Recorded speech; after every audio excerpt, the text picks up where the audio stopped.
पर उपस्थित सभी मान्यवर और उपस्थित सभी भाई और बहनों, मेरा संबंध बाबूजी का कम से कम 50 साल पुराना है। मैं भी याद कर रहा था कि मैं 1975 में जब इमरजेंसी लगी तो मैं स्कूल में एचएससी की परीक्षा के लिए स्कूल का 11वीं का विद्यार्थी था और उसी समय इमरजेंसी के खिलाफ जो कार्य शुरू हुआ उसमें मैं शरीक हुआ। आदरणीय दिलीप देवधर यहाँ उपस्थित है। दिलीप और उनके घनिष्ठ मित्र विक्रम साठे, ये मेरे विक्रम साठे, दिलीप और विक्रम साठे दोनों मेरे भी उनके साथ बहुत अच्छे संबंध थे। दिलीप ने मुझे पहली बार उस समय बताया बाबू के बारे में, और बाद में जब इमरजेंसी में 2 साल बहुत कठिन गए, पार्टियां समाप्त हो गई थी। मुझे याद है कि हमारे तिलक पुतले पे जनसंघ का कार्यालय था, तो उसके ऊपर बोर्ड था, तो इतनी हवा धूप आई कि बोर्ड भी भाग गया बोर्ड भी गिर गया, और वो उनका किराया नहीं देते थे। तो जो घर मालक थे डॉक्टर ढवड़े, वो इधर उधर घूमते थे कि ये जनसंघ वाले हमारा किराया नहीं दे रहे करके। तो बहुत अवस्था खराब थी, कोई पूछता नहीं था, ना कोई रिकॉग्निशन था, ना कोई रिस्पेक्ट था, ना कोई पब्लिक सपोर्ट था। और इमरजेंसी के खिलाफ जो भी बोलते थे उनको जेल में जाने की नौबत आती थी। इसी समय इमरजेंसी के खिलाफ संघर्ष शुरू हुआ, और उस समय देश में जनता पार्टी बनने के पहले एक लोकतांत्रिक जयप्रकाश जी की प्रेरणा से एक लोकतांत्रिक युवा मोर्चा की स्थापना हुई, और उसमें बाबू उसके विदर्भ के संयोजक बने और मैं उनके साथ फिर जनरल सेक्रेटरी बना। और तब से बाबू का जो लॉटरी भांडार का दुकान था, मुझे बड़ा इस बात का दुख है कि वो तोड़ने का काम भी मेरे हाथ से हुआ क्योंकि वो चौक को बड़ा करना था। तो मैंने बाबू को बताया, उसने कभी विरोध नहीं किया। तो पुलिस स्टेशन के बाजू में वो दुकान था, और करीब 5-6 साल दुकान के बराबर बाजू में एक चाय का स्टॉल था, और दिन भर आते जाते वो दुकान में बैठना और कप चाय आता था, चाय पीते थे, बातचीत होती थी, हम निकल जाते थे। अभी गंगा प्रसाद जी बता रहे थे कि उनकी 2 बटन खुली रहती है। गंगा प्रसाद जी ऐसे माहिर थे कि उनकी पूरी बटन खुली थी इन्होंने भी रिकॉर्ड कर दिया। इनके कॉलेज में, ये जब कॉलेज में इनकी चलती थी, और कोई भी चुनाव है हुक और क्रुक कैसे जीता जाता है ये हम उनसे सीखे 40 विद्यार्थी क्लास में थे, 30 को गायब कर दिया, 10 लोगों ने वोटिंग किया और गंगा प्रसाद जी चुन कर आए और पैनल भी आ गया। तो बाबू उस समय साइंस कॉलेज में थे, और साइंस कॉलेज में जाने वाले लड़के ज़्यादातर फर्स्ट क्लास के और मेरिट के स्टूडेंट उस समय होते थे। तो साइंस कॉलेज में बाबू की चलती थी, और एग्रीकल्चर कॉलेज में गंगा भैया की चलती थी। और उस समय मैं भी स्टूडेंट लीडर के रूप में नागपुर यूनिवर्सिटी में काम कर रहा था। तब से मेरा उनका संबंध रहा है। जब ये सत्कार करने की बात आई तो मैं बाबू को, उसके स्वभाव को जानता हूँ। आज वो कितना खुद को, उनको अनकंफर्ट होता होगा ये मैं समझ सकता हूँ, क्योंकि ऐसे सत्कार वगैरह होने में कोई बाबू जैसे व्यक्ति को कभी पसंद नहीं होता। अब कभी कभी गुस्सा निकल ही जाता है। मुझे भी बाबू समाजवादी विचारधारा के हैं, तो मैं तो समाजवादी विचारधारा का नहीं हूँ। मैंने विचारधारा में से बहुत सी बातें मानता हूँ, पर जॉर्ज फर्नांडिस साहब के साथ मुझे बहुत नज़दीक से रहना पड़ा, और जॉर्ज साहब का व्यक्तित्व, कर्तृत्व, नेतृत्व, उनकी रहन सहन से मैं बहुत प्रभावित था। और इसलिए 50 साल में 35 साल से बड़े बड़े पोस्ट पर रहा हूँ, पर नागपुर में कोई व्यक्ति मेरे स्वागत के लिए आने की हिम्मत नहीं करता, क्योंकि मेरे एयरपोर्ट पर स्वागत के लिए मैं बोलता था कि कुत्ता भी नहीं आएगा, पर आजकल कुत्ता आने लगा क्योंकि मैं Z+ सिक्योरिटी में आ गया। तो कोई आता नहीं और हमें पसंद भी नहीं।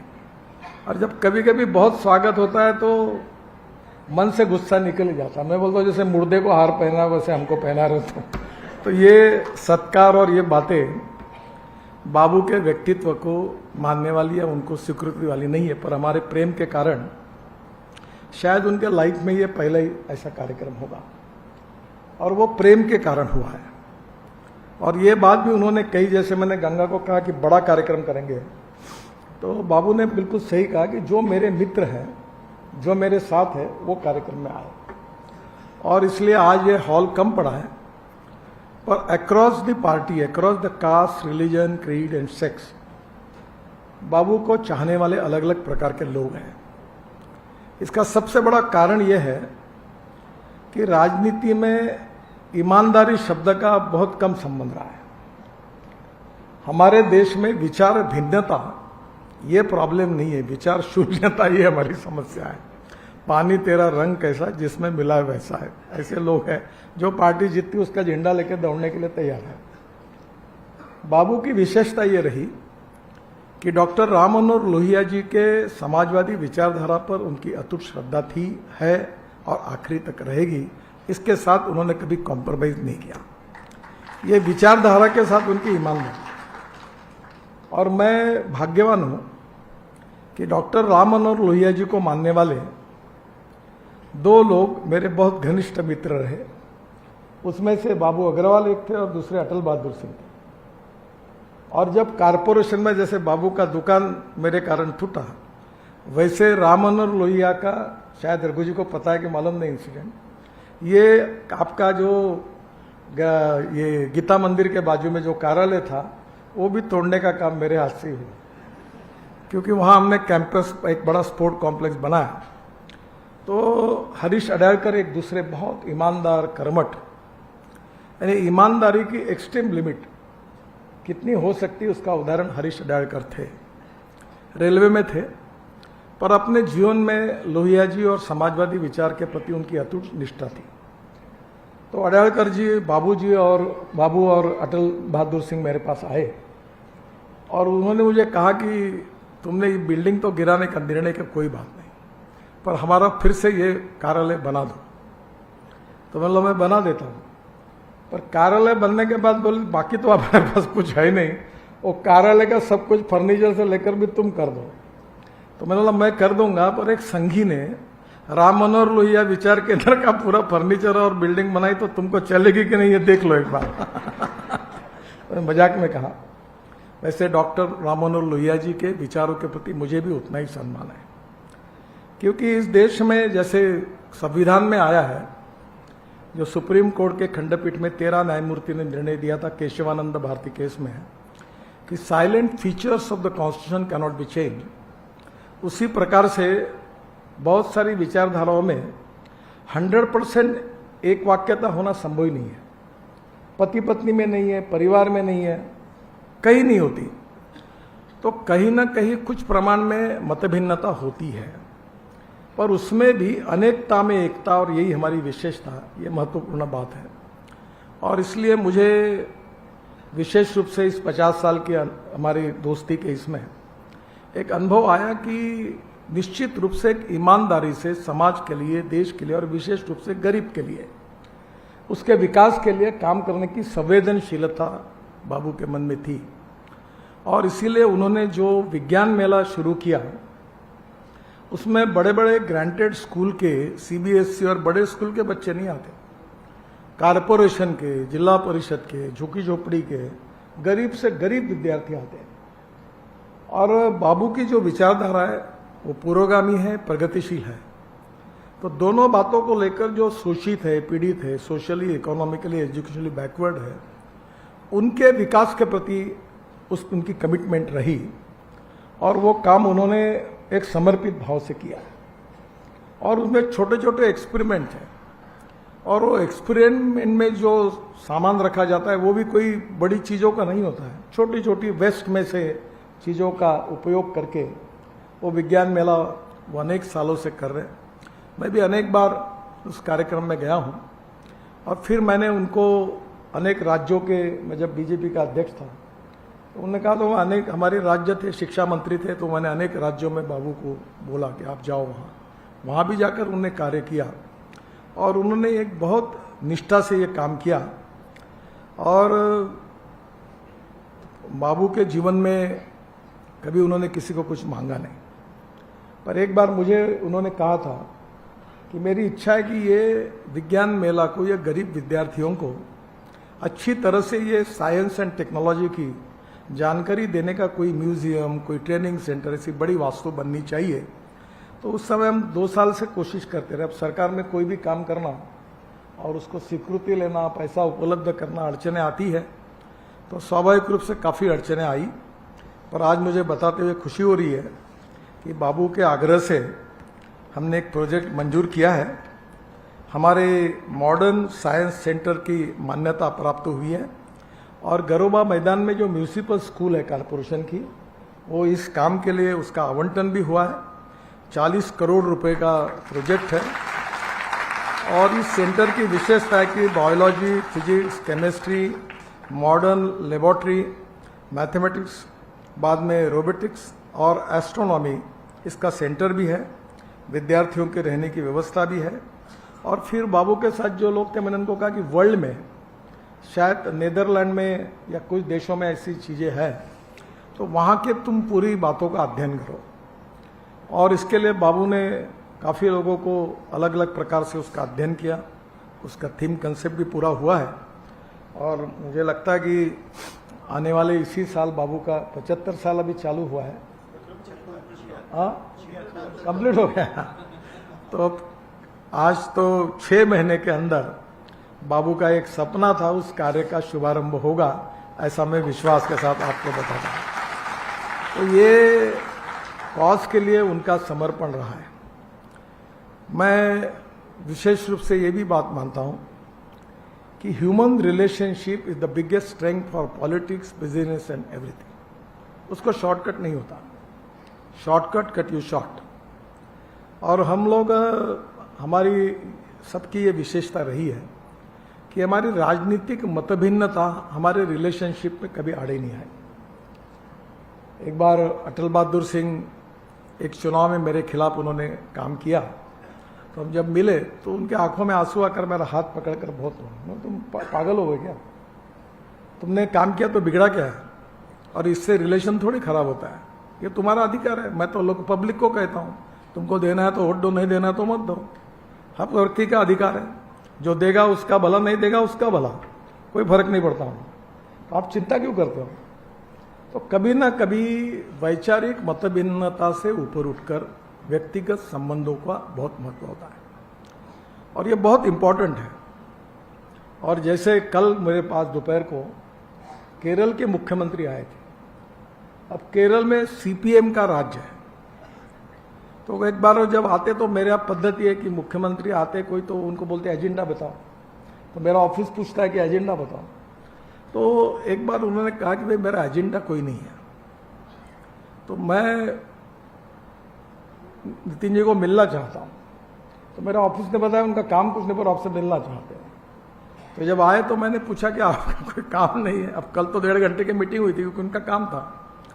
तो उन्होंने कहा कि मैं दिल्ली में जब आता हूँ तो मेरे दिल में एक बात आती है कि मैं कहीं आपसे 5-10 मिनट के लिए मिल लूँ, ऐसी जगह कि मैं आपके घर आऊँ। तो वो सीपीएम के, मेरी विचारधारा अलग है। तो विचारों की मतभिन्नता होने के बाद भी रिलेशनशिप अच्छी होती है, मजबूत होती है, टिकती है। यही भारतीय लोकतंत्र की विशेषता है। और मुझे यह लगता है कि राजनीति में भी दिल बड़ा रखकर अपने विरोधी के साथ भी अच्छा व्यवहार करना चाहिए। और इसलिए बाबू के और हमारे बीच में तो कभी डिफरेंसेस रहे नहीं। उल्टा जब इमरजेंसी की बात आई, लोकतंत्र को बचाने की बात आई, तब जयप्रकाश जी के नेतृत्व में जब संघर्ष हुआ तो बड़े प्रमाण पर वो बहुत कठिन समय था। और उस समय हम सब लोग मिलकर संविधान को बचाने के लिए, लोकतंत्र को बचाने के लिए जिस संघर्ष में हम सब लोग शामिल हुए। और फिर 77 में जब चुनाव हुआ जनता पार्टी का, तो स्वाभाविक रूप से चुनाव में ना पार्टी था, ना झंडा था, ना डंडा था, ना चिन्ह था, कुछ नहीं था। पर लोगों ने ऐसे पार्टी को चुन कर दिया और लोगों का रोष था बाबू को याद होगा उस समय छिंदवाड़ा में एक सुभाष आहूजा करके एमपी बने थे, तो सबके घर गए, टिकट लो टिकट लो टिकट लो, किसी को तैयारी नहीं हुआ। तो उतने में एक छोटा आदमी था, वो तैयार हो गया, बोले आप बोलो तो मैं लड़ता हूँ। तो मैंने कहा, मैं था उस समय, मैंने बोला दे दो टिकट इनको पार्टी में। अब टिकट दिया तो वो भी एमपी चुन के आए, क्योंकि वो हवा चल गई। तो anything can happen in politics and cricket, ऐसा कहा जाता है। तो मुझे लगता है कि कठिन परिस्थिति में लोकतंत्र को बचाने में उनकी भूमिका उस समय बहुत महत्वपूर्ण रही। और जो कुछ राम मनोहर लोहिया जी से प्रेरित होकर उन्होंने जो गरीब लोगों के लिए काम किया, वो एक अलग बात थी। और जितने राम मनोहर लोहिया जी के साथ काम करते, उनके मन में गरीब के प्रति बहुत संवेदनशीलता थी। मैं इसलिए कह रहा हूँ रघु जी कि हमारे देश में 2 करोड़ लोग साइकिल रिक्शा चलाते हैं। तो मैंने तय किया कि ये आदमी आदमी को खींचता है, ये प्रथा समाप्त होनी चाहिए। तो ट्रांसपोर्ट मिनिस्टर होने के नाते मैंने सभी एक्सपर्ट को बुलाया और कहा, ये रिक्शा और ये जो पीठ पर बोरा रखते हैं, ये रिक्शा, इसका कोई विकल्प नहीं है। तो काफ़ी IITs और काफ़ी इंस्टीट्यूट्स ने काम किया और तब एक मैकेनिकल ड्रिवन ई रिक्शा का मॉडल तैयार हुआ। और मुझे बड़ी खुशी हुई कि ये चलाने के लिए जब अलाउ हुआ तो मैंने कहा कि मार्केट में जो भी ISI स्टैंडर्ड के पार्ट्स है उसको जोड़ दो। तो सुप्रीम कोर्ट तक केस चली गई कि ये जिनके पार्ट है जिस कंपनी के, तुम कैसे जोड़ सकते हैं। तो बहुत सुप्रीम कोर्ट में केस चलती थी, तो मैंने अटॉर्नी जनरल को बुलाया और मैंने कहा, आप केस ठीक आर्ग्यू नहीं कर रहे। बोले सर, मतलब मुझे आना है आर्ग्यूमेंट के लिए। बोले साहब, ऐसी प्रथा नहीं है कि कोई मंत्री सुप्रीम कोर्ट में आर्ग्यूमेंट करे। तो मैंने कहा उनको, आप कहो। मैंने कहा कि एक बात कहो कि महात्मा गांधी जी ने ऐसा कहा है, हमारा संविधान जिनको सर्वोपरि मानता है, कि जब आप कोई निर्णय इस देश के गरीब से गरीब व्यक्ति के हित में करते हो तो वो कानून अगर तोड़ना पड़ेगा तो एक बार नहीं 10 बार तोड़ो, अगर इंटेंशन गरीब के लिए काम करना है। अब मैंने बोला, ये ISI स्टैंडर्ड का रिक्शा अगर मैं नए पार्ट्स तैयार करूं तो इसकी कीमत 2 लाख रुपए होगी, और मार्केट में ये इधर उधर जोड़ जाड़ करके जुगाड़ जमाएंगे तो 80,000 रुपये में होगी। तो ये आप कोर्ट के सामने ठीक प्रकार से रखो कि इसके पीछे स्पिरिट क्या है। बाद में सुप्रीम कोर्ट में वो केस हम जीत गए। और उस समय ये जो बिल आया था पार्लियामेंट में, तो मुलायम सिंह यादव भी डॉक्टर राम मनोहर लोहिया जी के समर्थक थे, विचारक थे, उनको प्रेरिता मानते थे। तो उन्होंने पार्लियामेंट में यह कहा कि डॉक्टर लोहिया जी कहते थे कि मैं जीव मेंबर इस रिक्शा में नहीं बैठूंगा जो आदमी आदमी को धोने का काम करता है। और यही बात दीनदयाल उपाध्याय जी ने भी कही थी कि जिस दिन यह प्रथा समाप्त होगी वो इस देश के इतिहास का सुनहरा दिन होगा। तो मुझे बहुत ताकत मिली। मैंने बुलडोज करके इस आइडिया को, ई रिक्शा और ई कार्ट को लाया और करीब 1.5 करोड़ से ज़्यादा केवल साइकिल रिक्शा देश में थी जो आदमी आदमी को धोने का काम करता था। वो प्रथा लगभग 99.99% कहीं नहीं दिखता और समाप्त हो गई। अब कोई बोरा उठाता नहीं, अब वो मैकेनिक्स ड्रिवन ई कार्ट चलाता है। अभी परसों तो मैंने एक डिज़ाइन को मान्यता दी कि अब पानी पूरी और रास्ते पे घूमने वाले जो है वो भी ई रिक्शा में ट्रांसफर होकर अपना सामान रख के वो बेच सकते हैं, उनको वो भी हाथ से ढकलने की भी ज़रूरत नहीं। तो कहीं ना कहीं जो अच्छी बातें होती है उसमें कोई विचारों में मतभिन्नता नहीं होती। और बाबू की विशेषता रही कि गरीब के प्रति उसके मन में संवेदनशीलता थी। उनके एक और अच्छी बात रही कि उनका परिवार इकट्ठा था। बाबू का जब लाल इमली में लॉटरी भंडार का उधर सब भाई बड़े दुकान देखते थे तो परिवार उनका इकट्ठा है, ये भी एक विशेषता है। और पूरे परिवार में एक दूसरे को पकड़कर, जो उनके बड़े भाई थे उन्होंने उनके ऊपर पुत्रवत प्रेम किया और सब परिवार मिलकर खुशी से, आनंद से, सुख दुख के साथ रहे। ये भी एक आदर्श परिवार में, और सबने उस जिम्मेदारी का वहन किया, ये भी बहुत इम्पोर्टेंट है। ये बहुत कठिन है आज के ज़माने में कि शादी हुई तो लड़का इधर भागता है, उसकी पत्नी उधर भागती है, माँ बाप को छोड़ती है। तो कहीं ना कहीं ऐसे स्थिति में परिवार पूरा एक था और आज वो परिवार के प्रमुख है। ये उनके लिए बहुत खुशी की बात है। बाकी जीवन में समस्या आती रहती है और बहुत हिम्मत के साथ सब समस्याओं का उन्होंने निश्चित रूप से प्रतिकार भी किया है। और आज मुझे खुशी है कि उनके जैसे व्यक्ति के जीवन में उनको संभालना बहुत कठिन है। बाबू की शादी जब हुई तब मैं था, भाभी जी यवतमाल की है, और पहले ही समाजवादी और फिर दुनिया भर के प्रिंसिपल, और यह अग्रवाल परिवार यानी जैसे ब्राह्मण परिवार में ऑर्थोडॉक्स है वैसे अग्रवाल परिवार भी बहुत पद्धति परंपराएं होती है, तो बाबू के साथ चलना बहुत कठिन है। पर उन्होंने पूरा कॉम्प्रोमाइज करके एक सुखी जीवन के रूप में उनको संभालते हुए, उनकी बातों को संभालते हुए ये 75 साल उन्होंने पूरे किए हैं। एक बात मुझे बड़ी खुशी हुई कि वो मेरे पास जब आते थे तो एक दिन मैं उनके ऊपर नाराज हुआ, बोला बाबू ये तुम एक बात करो, ये जनता सेवा के बाद फालतू कोई किसी के काम के नहीं है। तो पहला काम करो, तुम्हारा वजन तुम 15 किलो कम करो। और मैं आपको इसलिए कह रहा हूं कि मेरा 46 किलो वजन मैंने कम किया है, और मैं अभी रोज 2.5 घंटा प्राणायाम व्यायाम करता हूं। मैंने बोला पहले अपनों को अपना हेल्थ के तरफ प्रायोरिटी। और ऐसा भी मैं कोविड के पहले जितना अनऑर्गेनाइज इनडिसिप्लिन लाइफ हो सकता उसकी चरम सीमा पर मेरा लाइफ था। अनेक दिनों तक कट चाय और समोसा फुटपाथ पे खाते खाते काम करते रहे, न खाने का टाइम था न सोने का टाइम था। पर कोविड ने जीवन को बदल दिया और उसके बाद मैं इतना नियमित बना हो गया। अब मैं चिंता नहीं करता, आज कितना भी बड़ा आदमी है, किसी का भी फोन आए, मैं 2.5 घंटा नहीं लेता किसी को, और बाद में हो। और तब बाबू को मैंने कहा कि तुम कुछ करो ना तो ये मुश्किलें बढ़ेगी, और फिर जब बुढ़ापा आता है तो फिर नेचुरली आधार लेना पड़ता है, घर वालों की तकलीफ बढ़ेगी। तो आज मुझे लग रहा है कि मैं अब तो नजरों से समझ सकता हूं कि किसने कितना वजन कम किया।